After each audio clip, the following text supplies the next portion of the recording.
Today, I'd like to talk about the HK P7. It's a very interesting little pistol that was introduced in the late 70s and made until the early 2000s, I believe it was 2007, 2008. I'm not going to get into all of the history or all of the details about this gun. If you want to know about that, go over to Forgotten Weapons. Ian does an amazing job there. Take a look at his video. Mine's more just what I think about this gun, how it compares to something like a Glock 19. Just kind of a more simple review.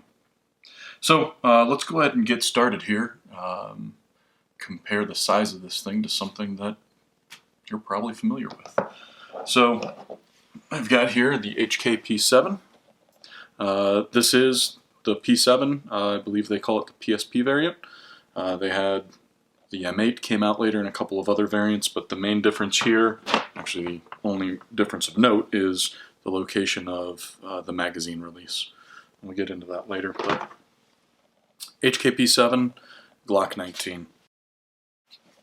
You can take a look here. The length of the slide, the overall length of these guns, they're very similar.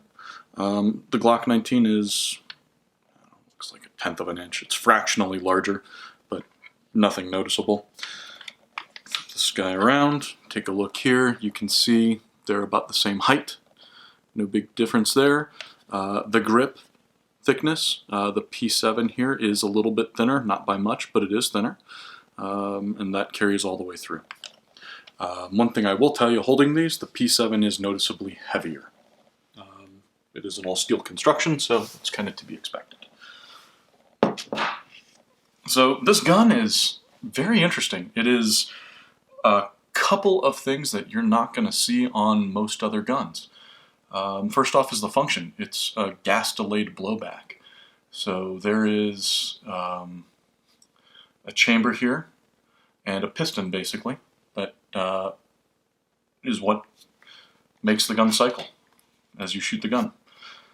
Kind of cool. I can't think of, I know there's another pistol that has it coming out. You've got the Luago Alien that will have the same function, but it's not common. The other cool part is this little squeeze cocker. So let's pop up in here and take a look. So this is how you prepare the gun to fire. If you take a look back here, as I squeeze this handle up front, you're going to see the striker pop out. So if that's showing up there, and then when you let go, it'll go ahead and come back to a safe mode. Without depressing this handle, there is no way for this to fire. If I squeeze this handle, I can go ahead and shoot the gun. You can hear it there. Another cool thing is I can recock it just by doing this. You can practice your dry fires fairly easily doing that. It's kind of neat. One more function that this has, if the slide is locked back and you want to drop the slide, simply pull on that grip.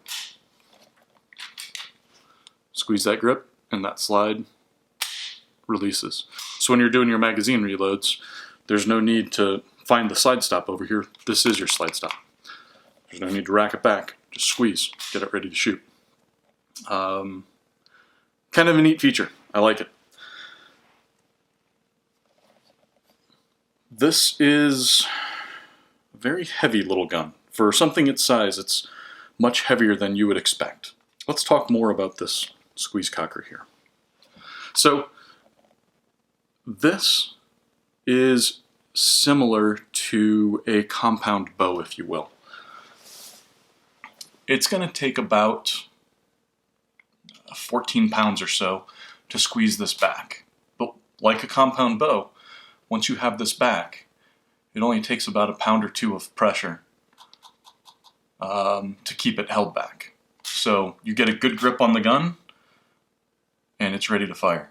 Really, really cool. I like that as the safety.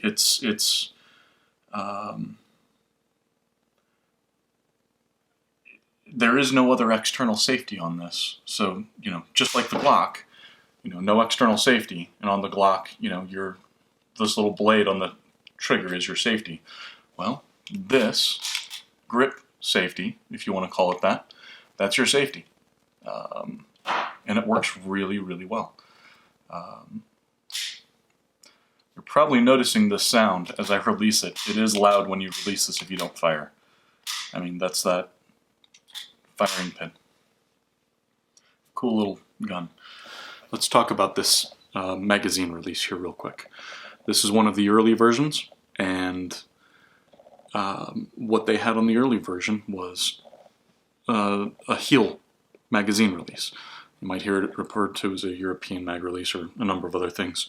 But the way this works is they want you to hold the gun, press this heel with your thumb, and grab the front of that magazine with your finger and strip it out.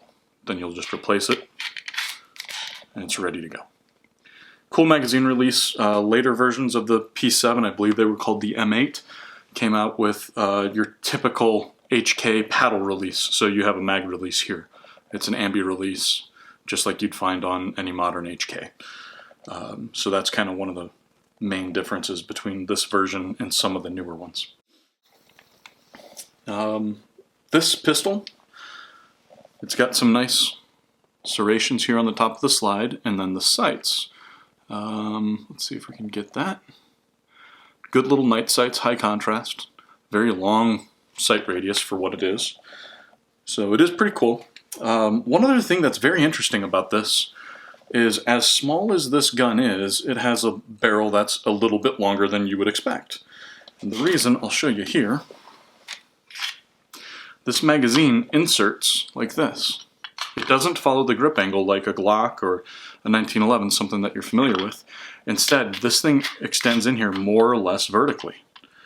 And so that back of that barrel, you can kind of see where that magazine ends. That's where your barrel begins, is at the front of that magazine. So it seems like it's a really wide grip, but it fits really nice in your hand. You might see it a little bit better if I go on this side.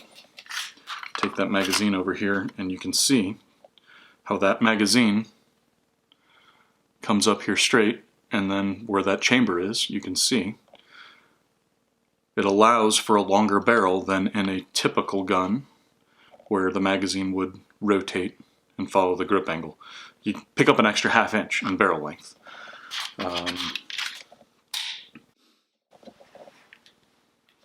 Speaking of barrels, this is a fixed barrel.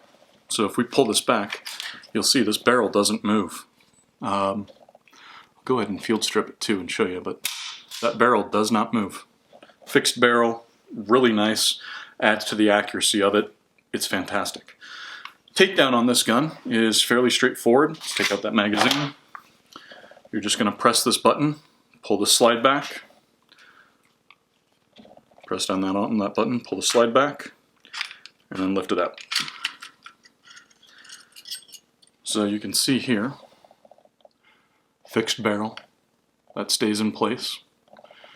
You can run your bore snake through it, no problem, clean it out. And then here's that slide assembly. Got that gas piston right here. You got your spring that goes on your barrel.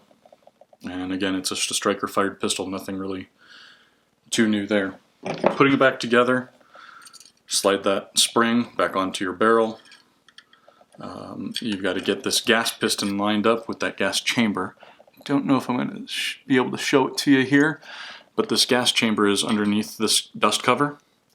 And if you were to look in between that barrel, you'll kind of see it hiding right in there. So that gas chamber starts about where my finger is.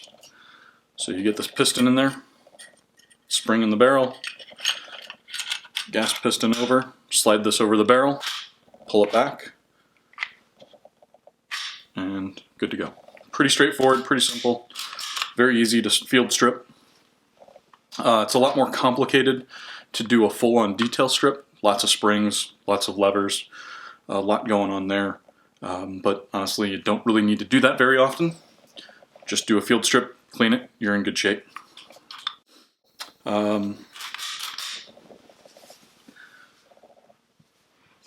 These things were designed for very well for carry and duty use.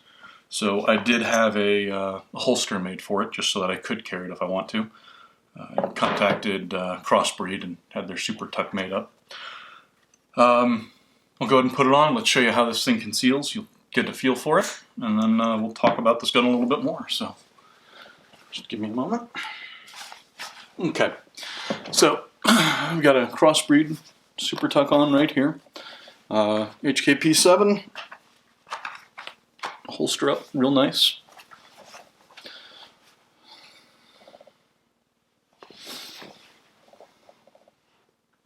So you can see the grip frame is right here. I'll just show you where it is.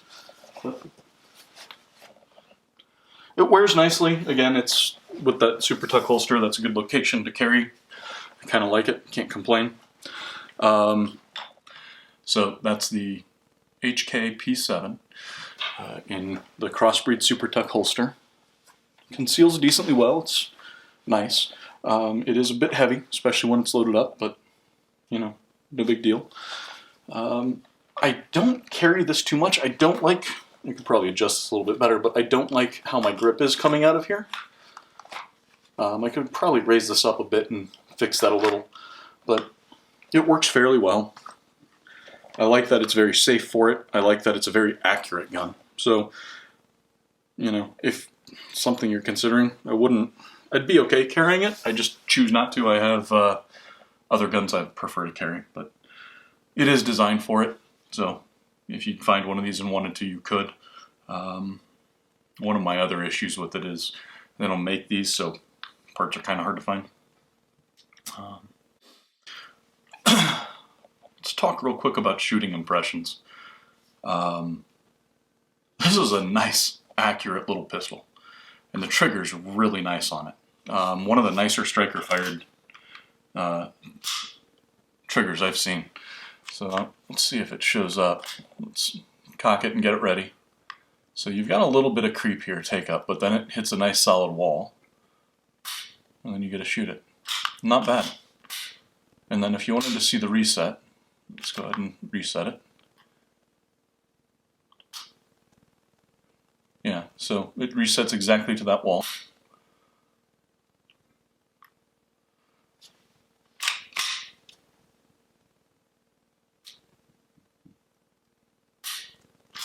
It's really a nice trigger. I gotta say, for a striker-fired pistol, it is very nice. I do like it. Smooth, breaks well. I find that this gun points very well. For me, it's a very natural aim. You can draw it, bring it up, and just like my 1911s, it just feels right as you bring it up. The grip angle is right, and it points very naturally. So I like that about this gun. You can tell it has a relatively low bore axis too, so the barrel is down real deep. Let's see if this shows here.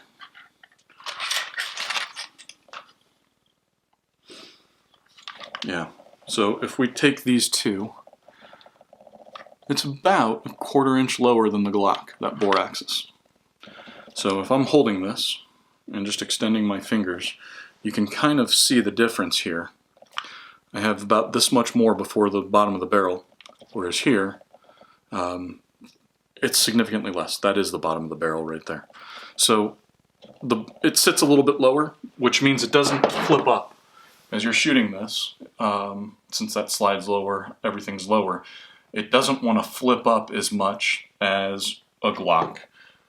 Again, in 9mm, you're not getting a lot of muzzle flip, but minor difference there. So it shoots really well, it handles really well, it points well. It's a really nice little gun.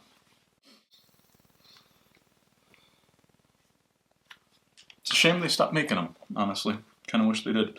Funny thing is that they advertised this, HK advertised it as the most expensive pistol made when they were first introduced in, like I said, late 70s, early 80s.